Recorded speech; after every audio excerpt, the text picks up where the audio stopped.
This is somebody that doesn't usually come to the forefront. She is the membership coordinator for CCDL, an executive member. Please help me welcome Cheryl Lemos.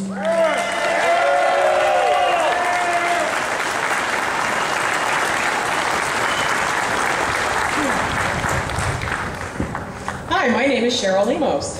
I'm the membership coordinator for the Connecticut Citizens Defense League.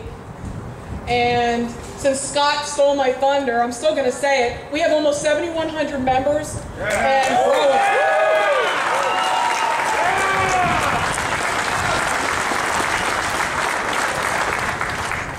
That's my husband, Chris, right there. Chris, wave to everybody. Chris writes the blog for the Connecticut Citizens Defense League, so make sure you check that out. Now, when we were first dating and things began to get serious, there came a time when I had to broach a subject that would either make or break our relationship. So I came right out and say, because I don't mince words, I hope it doesn't bother you, but I own a few guns. He goes, he said, what's a few guns? I said, a few shotguns, a few handguns, a few rifles. And he asked me to marry him right then and there. That's a true story. And then before we were married, I made him consent to a prenuptial agreement. The understanding was that I would always own more guns than him. And that's all about balance of power. And that's what the Second Amendment is about.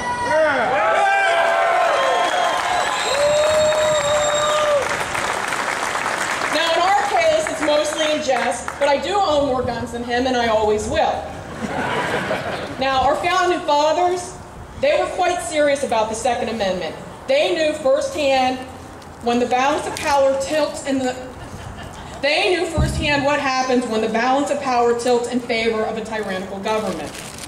The antis will argue that private citizens don't need certain types of guns, that we don't need certain types of ammunition, that we don't need a certain number of bullets in a magazine. What the antis refuse to understand is that it's not about need.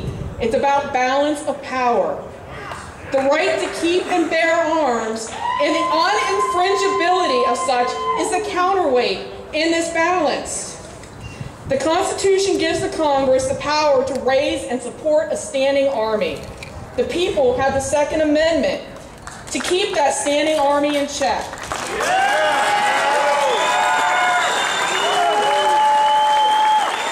It's not a difficult concept. Now, the antis don't understand why we won't agree to common sense legislation. They don't understand why we won't compromise for the safety of the public, the perceived safety of the public. Why not indeed? Governor Malloy has stated repeatedly that new gun law is the first step, a good first step. Hey, Daniel, what's the next step? And then what's the next step after that?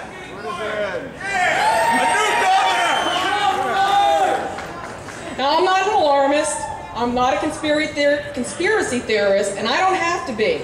The next steps are obvious to me. Every common sense law, every compromise chips away at our rights. Each piece of common sense legislation is a step forward in the incremental disarmament of the American people. My haircut's nice. Where's the balance in that?